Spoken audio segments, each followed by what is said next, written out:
Magandang umaga, ako po si Benison Estareja. Meron tayong update patungkol sa ating minomonitor pa rin na severe tropical storm Paulo with international name na Matmo as of 8 in the morning.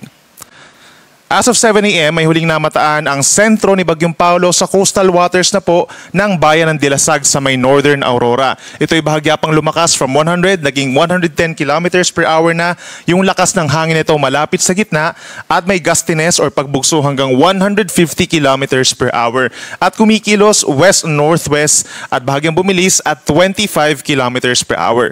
Base po sa ating latest satellite animation, kung mapapansin po nila, andyan na yung makakapal na ulap. Ito associated po dito sa mga kulay orange at kulay pula dito sa ating animation sa malaking bahagi ng Luzon, lalo na doon sa mga posibleng daanan ng bagyo dito sa may Northern Luzon and lalawigan ng Aurora. Habang natitirang bahagi ng Luzon, meron tayong mga kulay dilaw, kulay green, associated po yan sa mga medyo makakapal pa rin na ulap na siya nagdadala ng mga light to moderate rains. But most of those areas na magkakaroon ng malakas talaga ng mga pag-ulan ngayon na posibleng magdulot ng mga baha at landslides, doon pa rin po sa may Northern and Central Luzon.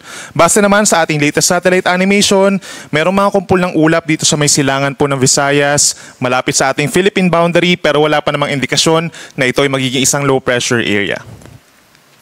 Base naman po sa latest radar animation po ng Pag-asa dito sa may Baler Radar, inaasahan nga po ang pagtama sa kalupaan ng sentro nitong si Bagyong Paulo, somewhere po dito sa may Northern Aurora, sa may Dilasag, or sa may southern part of Isabela sa may Dinapigue. But most likely, knowing po na west-northwest ang pagkilos niya, inaasahan po between 8:30 hanggang alas 10 ng umaga ay sa may Dinapigue, Isabela po ito magla-landfall. And then afterwards, possible na tawirin pa nito simula ngayong umaga hanggang mamayang hapon itong malaking bahagi pa ng Cagayan Valley, Cordillera Region, and Ilocos Region, at pagsapit ng early evening naman ay nasa may West Philippines na ang bagyo. Kitang-kita din sa ating latest radar animation itong mga associated na malalakas sa mga pag-ulan, mga kulay dilaw at kulay pula, kaya asahan nga ang mga heavy rainfall warnings and advisories, itataas po natin sa mga susunod na oras. Base naman po sa latest track ng Pag-asa, inaasahan ng kikilos ang bagyo dun sa mga lugar po dito sa may Northern Luzon, posibleng tamaan nung sentro ng bagyo itong Isabela, Northern Aurora area, and then afterwards, Mountain Province and Ifugao, Northern Benguet, Ilocos Sur, and northern portion of La Union, hanggang pagsapit po ng hapon or gabi ay nasa may West Philippines na ito, at bukas ng madaling araw or umaga ay lalabas na rin ito ng Philippine Area of Responsibility patungo po dito sa may Southern China pa rin. I-consider din po natin yung kabuang lawak ng bagyo sa ngayon, no? Yung northern part ng bagyo nasa 350 kilometers, yung southern part naman nasa 250 kilometers. So bagyang mas malawak yung bagyo dun sa itaas niyang bahagi. So hagip talaga po ng kabuuan ng bagyo ang Northern Luzon, gayon din ang most of Central Luzon, down to Northern Quezon kabilang Polillo Islands. At ito rin po sa may northern portion of Bicol Region, dama rin po yung may kalakasang hangin at ulan. In terms of intensity, posibleng severe tropical storm hanggang sa makalabas po ng ating kalupaan itong si Bagyong Paulo. So nasa around 100 to 110 kilometers per hour yung estimated na lakas ng hangin ito na mararamdaman ng ating mga kababayan doon. No? But hindi pa rin natin nirule out. Nalalakas pa ito ng bahagya into 120 kilometers per hour sa mga susunod na oras. And then pagsapit po ng hapon ay dahil ito ay magkocross po dun sa may Cordillera Region, no, posibleng bumaba pa ng bahagya yung lakas ng hangin nito from 110 to 120 down to 100 kilometers per hour. Nonetheless, magiging malakas po, equivalent talaga yung ganong kalakas po na hangin na mararamdaman ng ating mga kababayan doon. So ngayon po meron tayong nakataas pa rin na wind signal number 3 dito po sa mga posibleng daanan nga ng sentro, Northern Aurora, central and southern portions of Isabela, northern portion of Quirino, northern portion of Nueva Vizcaya, signal number 3 rin sa Mountain Province, Ifugao, southeastern Abra, northern portion of Benguet, maging sa central and southern portions of Ilocos Sur, at sa northern portion of La Union. Itong kalakas po na hangin na 100 to 110 kilometers per hour, posible pa rin makasira po ng mga struktura na may hina yung mangyayari po sa kahoy in particular, at posibleng makapagpatumba ng ilang puno at poste ng kuryente na siya nagre-resulta po sa mga brownout.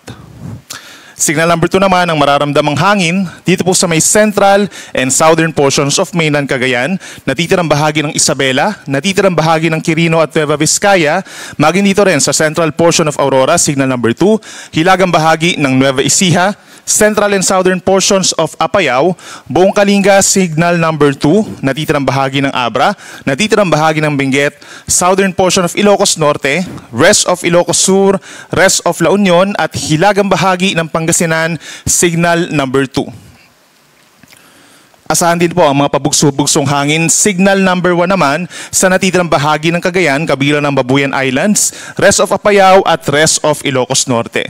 Signal number 1 din sa natitirang bahagi pa ng Aurora, Northern Quezon, kabilang ng Polillo Islands, buong Camarines Norte, northern portion of Camarines Sur, buong Catanduanes, signal number 1, at maging dito rin po sa natitirang bahagi ng Pangasinan, northern Zambales, buong Tarlac, rest of Nueva Ecija, northeastern portion of Pampanga, at northern portion of Bulacan. Ang natitirang bahagi ng Luzon plus parts of Panay Island, northern Samar and eastern Samar, asahan din po yung mga pabugso-bugsong hangin, epekto naman ng outer cloud bands nitong si Bagyong Paulo. Pagdating naman sa mga pag-ulan, aasahan yung pinakamalalakas na ulan ngayong araw. Dito pa rin sa mga unang tatamaan nitong si Bagyong Paulo. Itong Isabela, Quirino, and Aurora, possible po yung higit sa 200 mm na dami ng ulan na posible magdulot ng malawakang pagbaha. Hindi lang doon sa mga low-lying areas, kundi maging sa mga kailugan at mga sapa. And possible din po ang landslides or pagguho ng lupa, lalo na dito sa mga areas sa mga Caraballo Mountains and Sierra Mountain Ranges, mataas ang tsansa ng landslides. Meron naman tayong 100 to 200 mm sa dami ng ulan or paminsan-minsang malalakas na ulan ngayong umaga hanggang mamayang hapon dito sa may Cagayan, kabilang ng Babuyan Islands, maging sa buong Cordillera Administrative Region, asahan yung malalakas na mga pag-ulan sa bagdaan ng Bagyong Paulo. Dito rin po sa may Nueva Vizcaya and Nueva Ecija, Ilocos Sur, La Union, and Pangasinan, possible yung moderate to heavy with at times intense rains. At posible pa rin ang 50 to 100 mm sa dami ng ulan na siya nagdudulot pa rin ng mga mangilan-ngilan na mga pagbaha at pagguho ng lupa dito sa may Ilocos Norte ngayong araw po yan, maging sa natitirang bahagi ng Central Luzon, dito rin sa mga probinsya ng Rizal, Laguna, and Quezon, lalo na yung mga nasa eastern sides, Camarines Norte, Camarines Sur, Catanduanes, hanggang sa may Albay, patuloy pa rin ang mga pag-ulan na hihigit sa 50 mm. Kaya lagi magantabay sa ating mga advisories and even heavy rainfall warnings sa mga susunod na oras. Make sure na coordinated din tayo sa ating mga local government units for possible evacuation or rescue. At pagdating naman sa gale warning or matataas na mga pag-alon, malayo sa Pangpang, possible yung hanggang 6 na metro. Dito po sa mga baybayin ng Batanes, Cagayan, kabilang pa rin ng Babuyan Islands, baybayin ng Isabela, Aurora, Ilocos Norte, at Ilocos Sur. Bukod dun sa mga lugar na mayroong mga wind signals kung saan pagbabawalan na po talaga ang sea travel for all types of sea vessels, delikado po ang mga pag-alon dito sa mga nabanggit natin na lugar. Imagine yung 6 meters, nasa 2 palapag po ng gusali yan at posibleng makapagpatapol ito ng mga katamtaman or even malalaking sasakyan pandagat. No? So pagbabawalan pa rin po tayong pumalaot for today. At doon sa mga nakatira naman sa mga coastal areas o yung mga nasa coastal communities natin, pero tsansa po ng daluyong or storm surge, no, knowing na itong si Bagyong Paulo ay tatawid dito sa may northern Central Luzon ngayong araw. Posible hanggang 3 metrong taas ng daluyong sa northern coast of Ilocos Norte, maging sa may Cagayan, Isabela at hilagang coast ng Aurora.